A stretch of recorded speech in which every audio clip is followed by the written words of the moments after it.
Recording in 3, 2, 1. Hello, this is Pangoria, Fallstar, Dungeon Master, Tabletop, Daddy Top of my Um, group, and this is with me as always. Pumpkin. I play Fiddlesticks in the Children of a Lost Star gaming group. Yes, those of you listening to backlogs and keeping up understand that things have changed, but we're still maintaining the fiery spider motif. We are still maintaining the fiery spider motif because, let's face it, that motif is badass, and you will Yes. pry it from my cold dead hands. So we've been having some upheaval in the game, which of course coincides with the fact that I'm back to telling the story and we're not running a pre-made adventure. That was a nice little break in difficulty and in thought processing. Which reminds me, excuse me a moment. Mm-hmm. That's what we call accuracy and performance, everybody. And back. How May or may not have scared my neighbors. how are we feeling about the storyline picking back up? I, for one, enjoyed our vacation. It was a nice, well-timed vacation, and I am at least kind of looking forward to getting back into kindly explaining to my dungeon master, in and out of character, that just because the imaginary people he's abstracted aren't real and can't actually feel pain, doesn't mean that it would make sense for me as an empathetic person not to want to save their lives. Look, I was trying to detonate a magical nuclear bomb in the game, and the players were really against it. Something about millions of imaginary lives really mattering to them, and that their pain and suffering should not in any way be a desired outcome of mine. We, as players, are an empathetic bunch, and we are deeply concerned for your well-being. As a dungeon master, I find that being a psychopath helps. Haha. Okay. Oh my goodness. You do realize that if Indigo finds out you admitted you were a psychopath on stream, they're gonna track down that post where you said you took the test and you kept the result secret.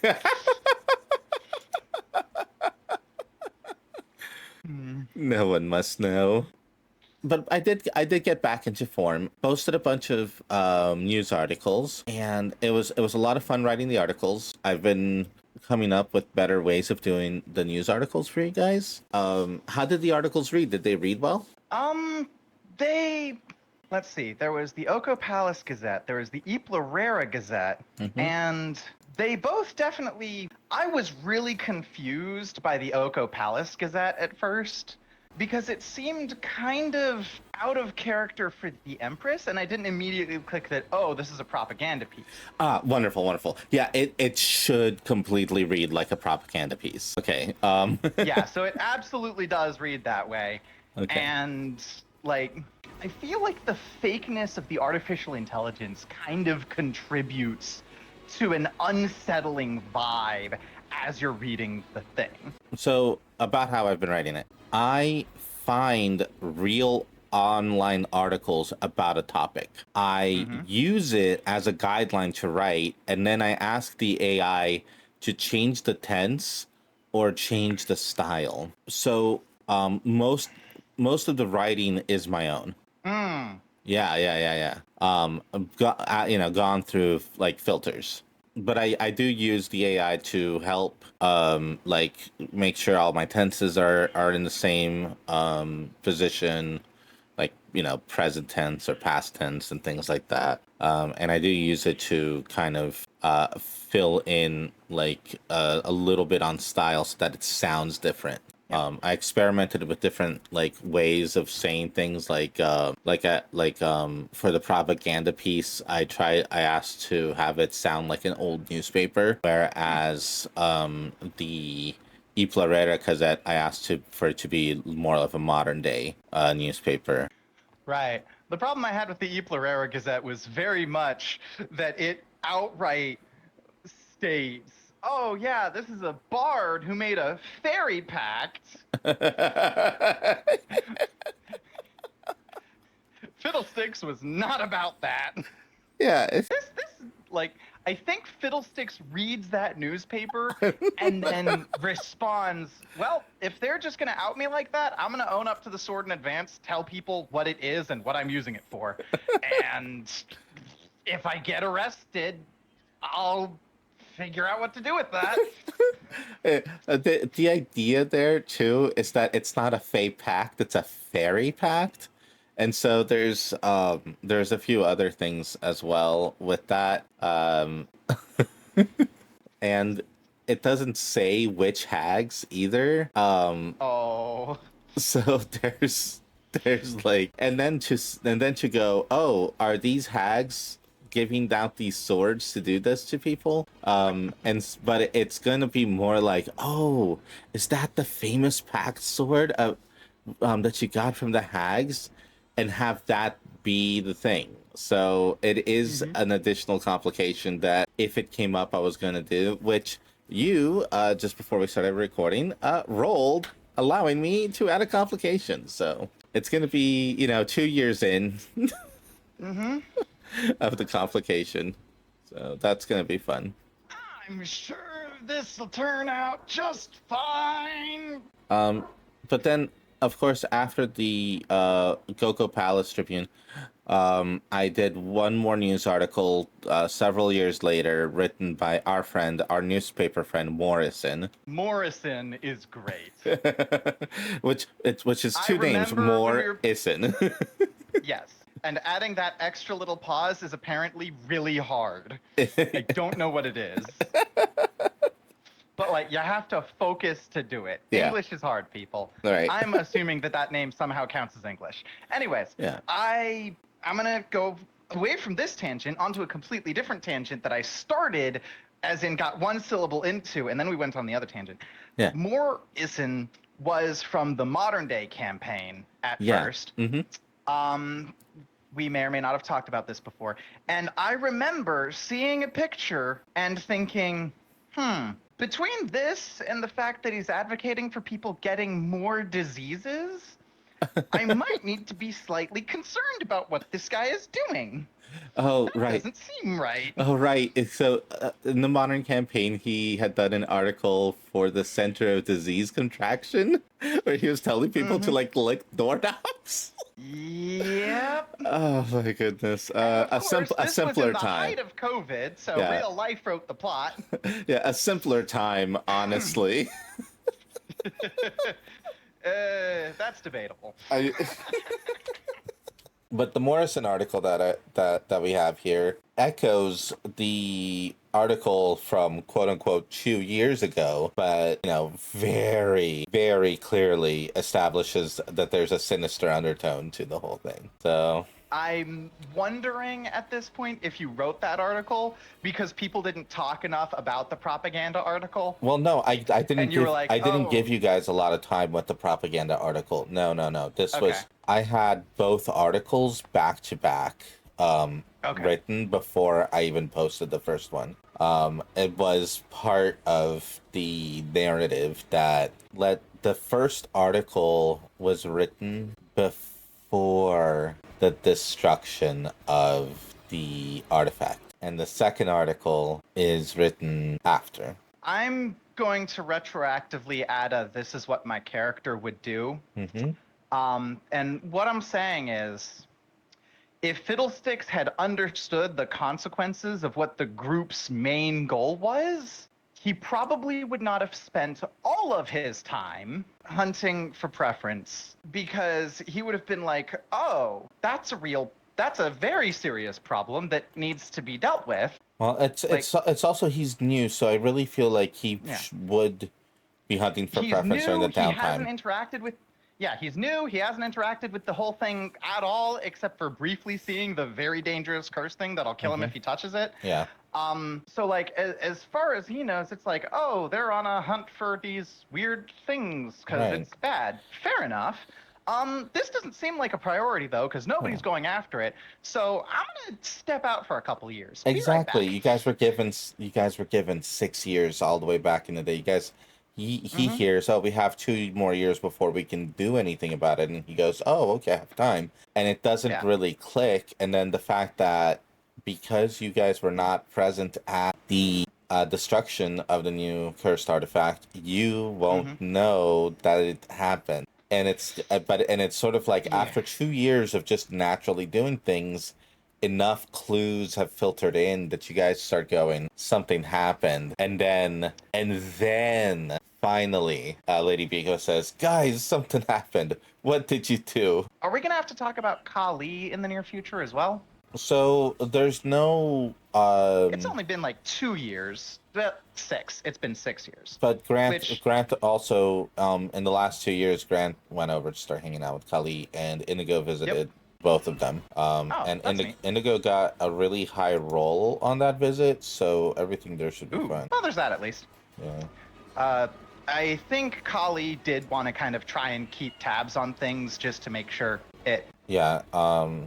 Yeah, And if Lady Indigo- Biko somehow fucking carks it, Kali's a good backup character for being the Lady Biko who does the research and the things, Yeah. I mean, I guess. the whole point of Lady Biko is so that you guys don't have to worry about weird nitty gritty investigation stuff. Yep. If you guys don't want to, and obviously I don't want you to, because when asked about it, I said, no, fuck you. Stop making me like have to do all that work. Like, how dare you? It's like, I need a perfect map of everything. So that way, if something happens, I can investigate. And I'm like, No. I'm like, Fuck okay, you. you're trying We're to hand waving this shit. you're trying to create a perfect map. Okay, you retire, and that's all you do now. Because how else are you gonna get that detailed of a map done? Like, no, get out of here. What are we doing? Yeah. But with that all that aside, so we have. I don't know if you noticed Probably not. the older article is very specific about Mount Umbrastia and the Darklands. I did remember thinking that I'd never heard of a Mount Umbrastia. And like I was thinking like, oh, is that what we officially named the Swamp Island? That's kind of weird. Well, I don't know why she's trying to build a hotel there. And the Swamp then- Islands were specifically called the Darklands.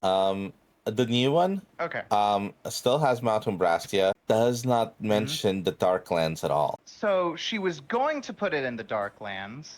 So she goes and says, I'm going to start doing a thing. Alters reality after the plan is underway, so that way she can manipulate the result. She gets to manipulate the result?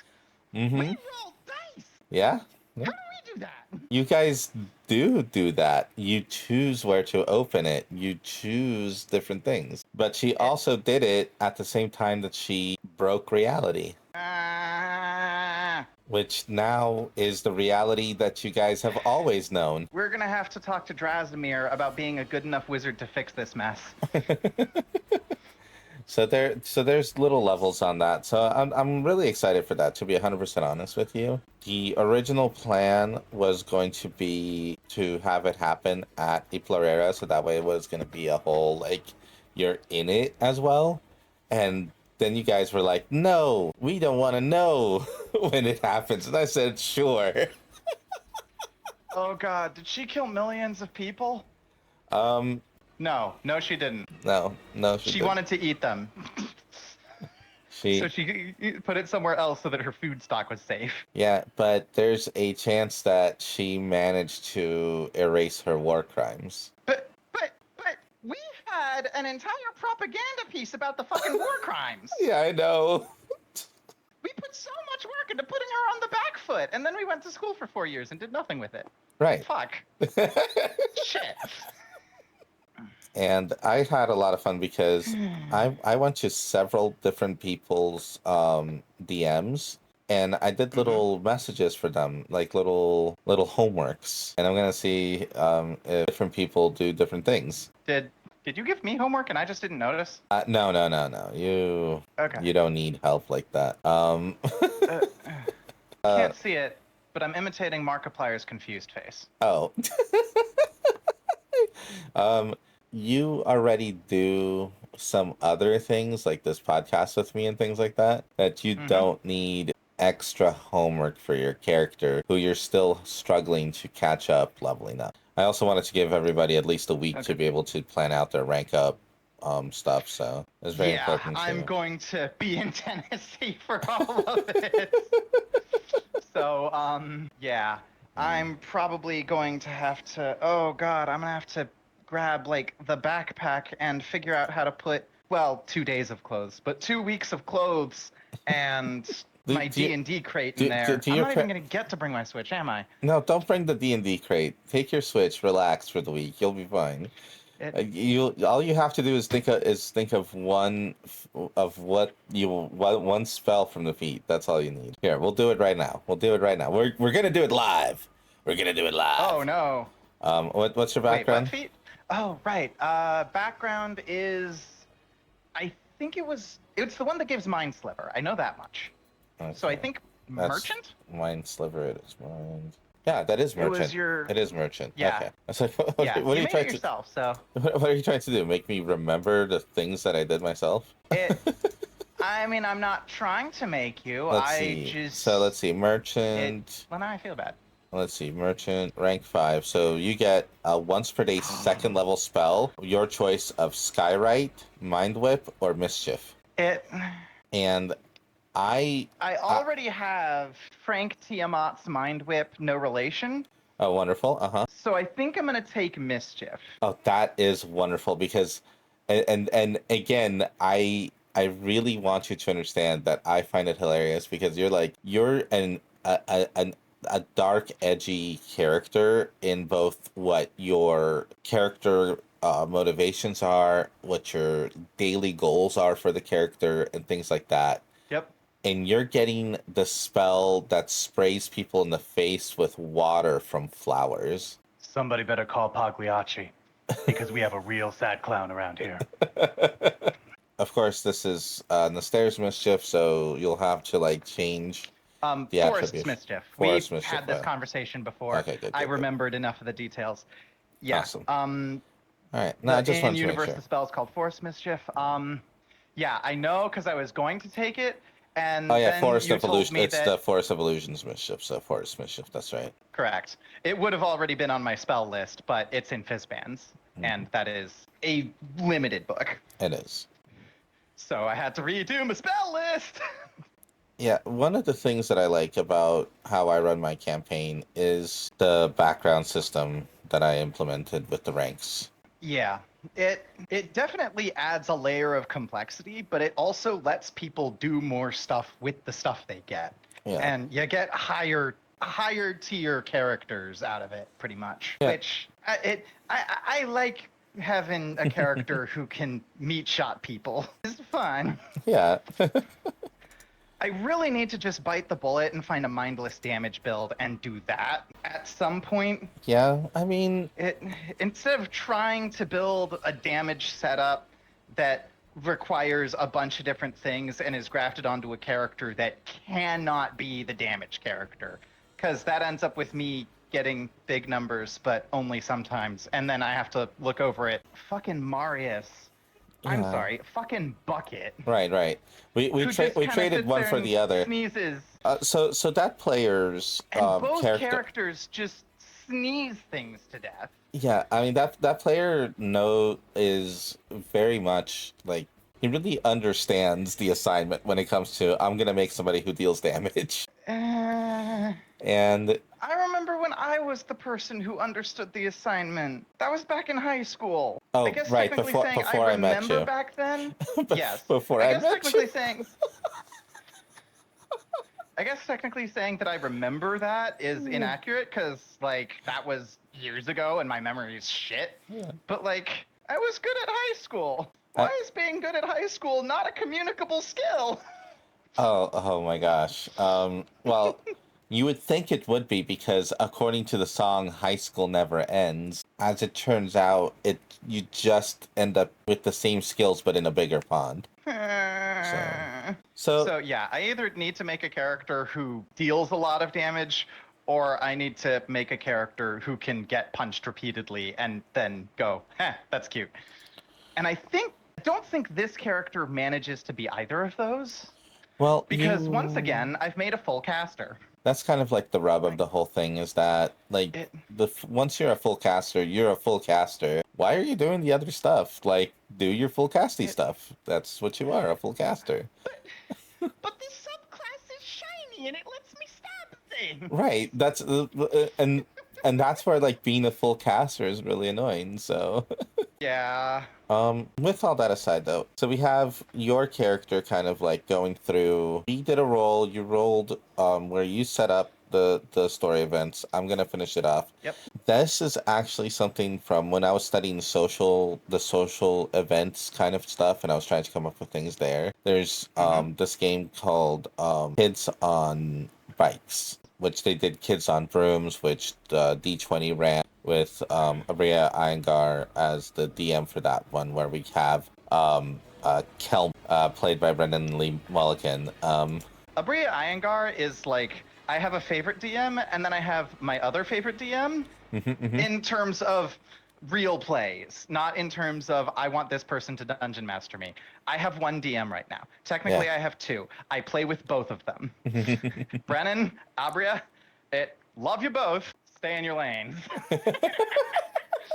I'm gonna Yeah. actually meet them and I'm gonna die. Yeah, no, I absolutely love a lot of the energy that they bring, and I really feel like the closest to like I'm not gonna say style, but the closest to like my viewpoint of what the DM is doing, is like Brendan Lee Mulligan. In a very real way, like you definitely run games in a very different way than he does, and I Right, think right. That's what because yeah. you're running games to run games and he's running games, like, yes, to run games. The games are legitimate, but it's also an actual play, Yeah, and it has to it's be formatted as episodes. yeah, and there's a performance to the whole thing, and there's a cutoff that they do, and so there Yeah. is that. There is that they are trying to hit, finishing by a certain time. I know that sometimes they go over schedule on their recording because it really is an actual play. Yeah, the game is real, but so is wrestling. Yeah, exactly, exactly. With but That's specific to Dimension 20, and then there's right. D&D Chaos, which Abria runs, Hmm. Abria runs, and that's got its own vibe to it. And I like them both, and I don't understand why I don't like Matt Mercer. So I like all I'm three. gonna meet all three of these people and die. You'll be fine. I Well, excuse yeah, me. but that's because I don't go to conventions, so I'm never gonna actually meet them. Yeah, yeah. We'll never be at that point where we're gonna be going to a convention to host anything. Not at the pace that I write. Oh God, we might end up hosting something. If we're lucky, oh my God, that would be a dream though, wouldn't it? Like, could you imagine the panic in your face as like people come up to you and ask you a question? Forget the panic as people come up to me and ask me questions. There's the panic of, oh God, I have a specific number of days off I get a year. Is this going to blow through all of them? And also, do I need to cancel my family trip to Tennessee this year? Like, Oh before my we God. even get to the panic of people walking up to me and asking me questions and knowing who the fuck I am, Yeah. like, logistics! Yeah, obviously, you double down on and take extra time off. Okay, so but I didn't want to pay my rent this year anyways. there we go. I really feel though that like out of the three, there's aspects of all three that I like. But Brendan Lee Mulligan, specifically in the New York City one, The Unsleeping City, Unsleeping which City. I Thank you. love. I Yeah, love The Unsleeping City. the Unsleeping City, there's a moment where we have the Paladin's dog there. That's actually his steed. I don't know if you. That was great. Yeah, it was so good, right? With the fact that he just runs faster and stuff. I'm like, I love it. The It's okay, flavoring Ricky. I'll never truly die. Oh wait, you're talking about a different thing. but the fact that he's attacking the dog's like, no, not the dog, and he's like, I'm all the bad guys, and he's like freaking just like, I'm gonna kill that dog, and I'm like, that energy is like, and I don't know if I Okay. express it, but that's what I try to do with you guys and NPCs. Okay, yeah, you definitely have the Brennan is all the bad guys energy. You do manage that. Yeah, that's like So yeah, I understand what you mean by energy, and yes, I'm not gonna lie, I think that's part of the reason I would be upset to be on Dimension 20 with Brennan hosting. Because he absolutely is all of the bad guys. Yeah, his And I don't want the planet to get nuked. but I also really like his perspective of getting people's stories out. Yeah. And what and this is like one of the things that I think I said to you at some point in a conversation was the background of your character, whatever that character's goal is, you know, that people come Mhm. up with, I have to resolve that as quickly as possible. That cannot be the thing that is a The thread story through you the are whole thing. telling, yeah, Yeah. the story you specifically are telling is the world is going to shit. You need to either stop it or do something to make that manageable. Like But that's the story you're telling. yeah, that's the plot. Like I said, Yeah. I said, here's 10 key items that you need to find. They're not Yep. all here yet, and every time you find one, you need to destroy it, and every time you destroy it, something happens to the world. I didn't even Yeah. tell you guys what was happening. Like, Oh, yeah, no. you guys got to experience it and really have, like, a cool moment. Between Grant, Kali, yeah, between Grant and Kali leaving the group, Indigo being the character of the player she is the character of, I feel like we're going to end up hitting a point where we stop being the ones to break cursed artifacts and we just accept that, oh, the bad things are just going to happen then. Okay. Because that player is not going to want to give up in. Yeah, like I said, I'm designing this so that it gets to the point where you guys are going to have to do something. I did go And through and actually add images to all the cursed objects. oh, okay. Yeah. Starting off strong, I think, with the doll. Yeah. You clearly had trouble finding an appropriate image for the staff because that's a stick. Yes. Some things I had difficulty finding an image for. Like the mirror is only Let's see. supposed to be a piece of a mirror that's shaped like a moon, not Yep. just Not a cracked glass. shattered. Yeah. Yeah, Death of Plants was claimed by Kali. That still needs to be updated. Oh, wow. That means that the Grung dude was one of the cursed people. Mm-hmm. Because only the cursed people can even touch the artifacts. Right. He was a problem solver, potential, like one of the potential problem solvers. That is correct. Okay.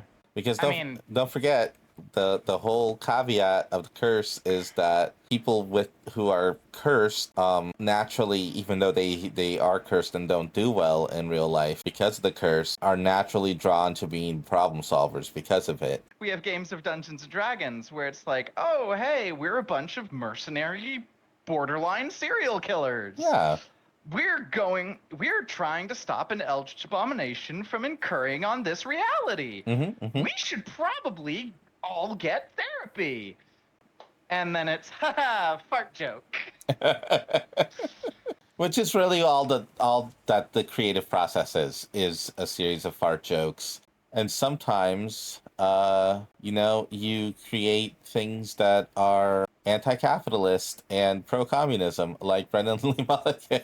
Another thing that like The enemy is always capitalism. yeah, that's always capitalism. yeah, that's also another. That's why I feel like out of all the three of them, I really resonate the most with Brendan Lee Mulligan because there's so much of it. It's just I'm like, guys, this is me. The thing about Brennan Lee Mulligan that I am most worried about is one day I am deadly anxious that for whatever reason I'm going to say something that manages to offend him. He's just because the thing about Brennan, he'll straight up walk up and knock my lights out. Like I am fully convinced he will straight up walk up to me and knock my lights out if I offend him somehow. Well, because you're thinking that because he grew up in New York, he has his guns, his arms, which he exercises and looks amazing, right? Yeah. Yeah, but I don't think that there's a single actual perspective that you have that would cause him to do that. Which helps Yeah. So I don't think And he. like even then, like him punching me in the face, like I'll fight all day. That's not the part I have problem with. The problem is once he's done kicking my ass, even if I give as good as I got, like we'll fight, I'll be enjoying the fight, and then he'll just walk away and never speak to me again. And that's where I get upset. Because he's cool. Why, He's cool and I respect his opinion. why are you fighting him? What? There's nothing that Because you. fighting is fun, damn it. Oh goodness. Oh goodness. There's like adrenaline and shit.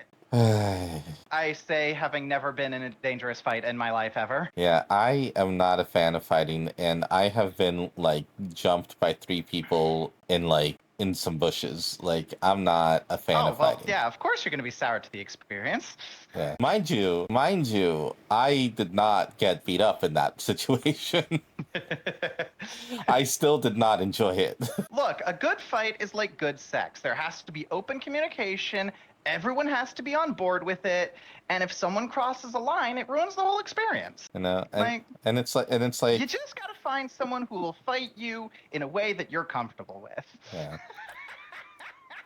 I agree with that. That's why competitive fighting I fully support and I really like. There's some people that you guys have that could get that curse and be fine because they already don't sleep. Unable to sleep technically means you're unable to take a long rest. So funny story about that. Fiddlesticks doesn't qualify. Oh wait, unable to sleep means unable to take a long rest. Yeah. Specifically. Yeah. Which means that you start building exhaustion, so you need somebody who can get rid of the exhaustion. There's a lot to be said about building a character from like level 1 and making choices that make sense as you're leveling up. And that's always like whenever I do like builds that I've posted like on Church of Pangoria at blogspot.com. Whenever I post those builds there, my thought process is always how do you start and where are you going to be when you're leveling up, and to make choices that are comfortable while you're leveling up, where you're getting the most power and not hitting too many troughs. Yeah, that is definitely one of not having to put up with that is part of why my character is the Frankenstein that it is. My character build, sorry. Yeah. But yeah, when I was playing Kali, it was like, oh, okay, I'm gonna play a druid, and like part of what I'm gonna try to do is use fire bolts for damage. Yeah. Because I can do things that chain that together. And like if I'd focused on that exclusively, it would have taken me 12 levels to get all of the features that like group together like that, and the entire time would have been a fucking slog. Have a final build. You start at the final build level, that's fine. But if you have a final build and you're progressing to get to those abilities, you can't play in the same style. Yeah. And like the thing that inevitably ended up making the most sense from level 1 was to just keep going druid, because like maybe at some point I'll pick up warlock levels to supplement things, because celestial warlock is gonna be safe-ish. You know what? No, I'm gonna say it. Celestial Warlock is a safe pick. Ish, nothing. It's a safe pick. Yeah. I made a nice little coatl. Okay. It's a chaotic good patron. Yep. Whose name is Jazzy, and gotta love Jazzy. Yeah. And I did not grow up on and start Magic the Gathering on the set that white was the evil color. That's a lie. I did. That's exactly what I did. And so there's like the oppressiveness of white when white is evil, and how it just kind of locks everything down. And there was an earlier set than Kamigawa that did that? No, I started in Kamigawa. Oh, you started in... Okay, that makes sense then. Because, like, yeah, Magic the Gathering started in 1993, the year I was born. So I was like, you're a grognard. No, you're not a grognard. Indigo's the grognard. You're a graybeard. You have been around since... you have seen the rise and fall of kingdoms. In real life. I started with a D&D. Or second edition D&D, depending on... that was in like the 80s. Yeah. But I started it in the 90s, right? They were still putting out stuff, like in the 90s. Yeah. And like 80s and 90s, D&D has been popular for a very long time. Since the 70s.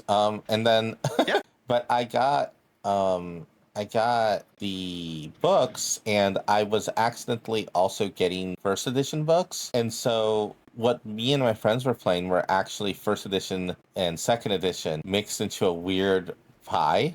I love pie. Pie is delicious. Right. And then, I was like, I felt like the game wasn't like kind of giving them the fantasy that they wanted. And so I developed a 10-step rank system in the 90s to help with second edition D&D. And then and then a friend of mine invited me to run 5th edition Dungeons and Dragons, and you know what I thought 5th edition needed? But what 5th edition needed was a 10-step rank system. It, Yeah, did we ever go Like- over the 10-step rank system with in the podcast? I don't believe we did. Well, first of all, thanks for hanging out, everybody. Let's see. Let's do it here, and we say support us on Ko-fi, and get like 5e compatible content there. Oh, wait. Are we? Is the podcast over? Well, yes, one podcast is over, but how about second podcast? You're gonna spoil me with all of these podcasts. Thank you. Say goodbye, Pumpkin. No.